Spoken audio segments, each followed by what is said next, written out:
Yes. This is not from what you just said, but I was thinking about something you said on Monday, and that is that we, the electorate, vote for people who make us feel good. I sort of agree with that, but how do we explain Richard Nixon? Richard Nixon is the exception that proves the rule. Okay. And it's for precisely this reason. I may have explained to some people who are here today that I am writing this series of biographies that I hope will add up to about a 7-volume history of the United States. And so Volume 1 is Benjamin Franklin for the colonial period. Volume 2 is Andrew Jackson for the international period. Those I've written. I haven't written Volume 3 yet, and I don't even know who Volume 3 is going to be. And Cleves and I have been talking back and forth about this. Maybe William Sherman, maybe Ulysses Grant, maybe Abraham Lincoln, maybe somebody else. Volume 4 is Theodore Roosevelt, who carries the story through the early 20th century. Volume 5, I'm working on now. I was just revising, making final revisions before I came over here this morning. I got to get it off to the editor within about 10 days, is on Franklin Roosevelt. So who follows Franklin Roosevelt? I am sorely tempted to choose Richard Nixon, because Richard Nixon is such an absolutely fascinating character to me. And the heart of the question of Richard Nixon is, why did this guy ever go into politics? Politics is for people who like people. People who are gregarious, people who know how to project themselves, who know how to connect to other people. And Richard Nixon wasn't like that at all. Richard Nixon didn't like people. He had very few friends, and he was suspicious even of those. There are some people, Ronald Reagan, I think, is an example of a president who was much better at the wholesale level. Excuse me, much better at the wholesale level and the retail level. And when he's speaking to large groups, he was great. Nobody has been better on television than Ronald Reagan. But people who encountered Reagan in person found him oddly cold. He couldn't make those one-on-one kind of connections. To cite an opposite example, Lyndon Johnson was absolutely brilliant in person. Some people loved him, some people hated him, but he was extremely effective. When you got away from Lyndon Johnson, you knew exactly where he stood, and he could make this kind of connection. But on television, he was terrible. The elder George Bush was the same way. The elder George Bush was a lousy public speaker. He was awkward on television, but in person, I've seen him. I used to be connected to the Bush School at Texas A&M, which is named for the elder George Bush. And I had the good fortune of having him come to classes and to conferences that I would organize. And he could mesmerize a room, a small audience, even an audience of 1,000 people in the largest auditorium on campus. People would just listen. He was hanging on his every word. He was funny, he was engaging, but you put him behind a lectern that says with that seal of the President of the United States, and all of a sudden, like Johnson, he feels he has to act presidential. And that's not his personality. But Richard Nixon, I cannot explain. Why politics, for heaven's sakes? He could have been, he was exceedingly intelligent. He could have been the most successful lawyer in the United States, and he was a very good lawyer. And I'm sure he could have succeeded in business. He was extremely bright, both in the sort of book learning sense, but also in the very practical sense. He also understood human nature. Well, maybe everybody's human nature except his own. He was very good at playing on people's weaknesses. He could identify people's loyalties. People did things for Richard Nixon that they wouldn't have done for anybody else. Lots of people committed crimes for Richard Nixon, and they went to jail for Richard Nixon. Now, that is a real secret. I'm not sure it's an admirable secret, but it's a fascinating secret to any historian. So why Nixon, why politics, and how did he achieve the success he did? And I have a working title for the book, and that is The Lives, plural, of Richard Nixon.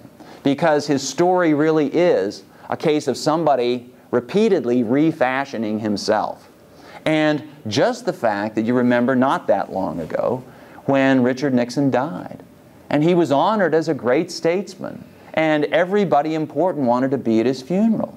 No one could have predicted this in August of 1974, when he fled the White House just before the impeachment posse.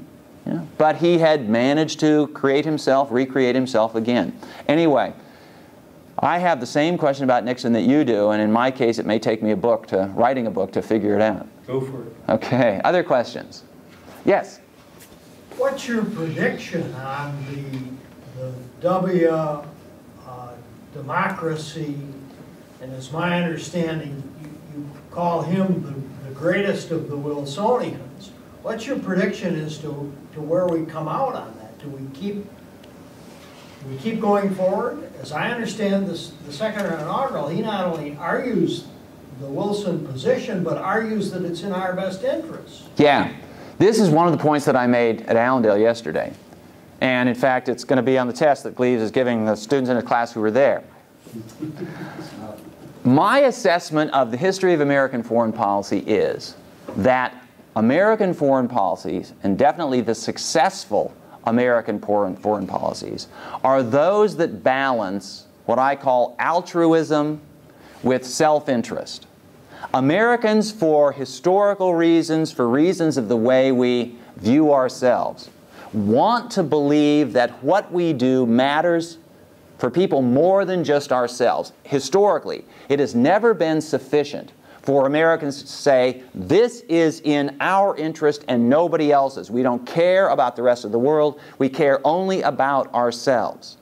Now, to some extent, other great powers act the same way, but not to the degree Americans do.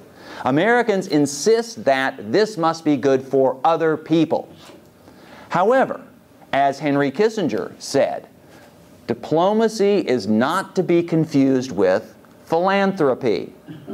We don't do it simply for other people. There's got to be something in it for us. I don't know, the best illustration, or an illustration that really brings this out, is the Marshall Plan. The Marshall Plan is often presented, and it certainly was presented by American politicians, as this grand and generous gesture by which the United States rebuilt Europe after the devastation of the Second World War. And there certainly was that very large element of generosity, of altruism in the Marshall Plan. But the Marshall Plan was also very much in America's interest, at the broad sense of, if Europe becomes prosperous, then Europe will not go communist. It was very much a Cold War initiative. But at the more elementary level, the U.S. sent something like $14 billion to Europe over the life of the Marshall Plan. Oh, wait a minute. It didn't send $14 billion to Europe. It sent $14 billion of material and services to Europe. And I won't say the great majority of those $14 billion were spent in the United States on American goods, American products, paying Americans for their services, for their consulting to go over. So it was a shot in the arm for the American economy, even before it was a shot in the arm for the European economy. And the Marshall Plan was a brilliant success. It accomplished its economic goals in Europe, it accomplished its political goals in Europe, and it accomplished its economic and political goals in the United States. So, America's mission in Iraq is supposed to be good for Iraqis and for the Middle East, but it also has to be good for us, because in either case, if it's not good for Americans, especially if it involves the expenditures of large amounts of money, and even more if it involves military force, then you be the president who has to explain to the mothers and fathers and wives and husbands and sons and daughters of people who have died in a place like Iraq, and say, we did this just for the Iraqis. Oh, and by the way, notice that the Iraqis aren't acting very grateful these days. So, no, you have to say that this is in America's self-interest. Otherwise, you simply can't defend it. And this goes back to the theme of the lecture yesterday afternoon about how all foreign policy is local. You can't sustain a foreign policy over the long term unless the American people are behind it.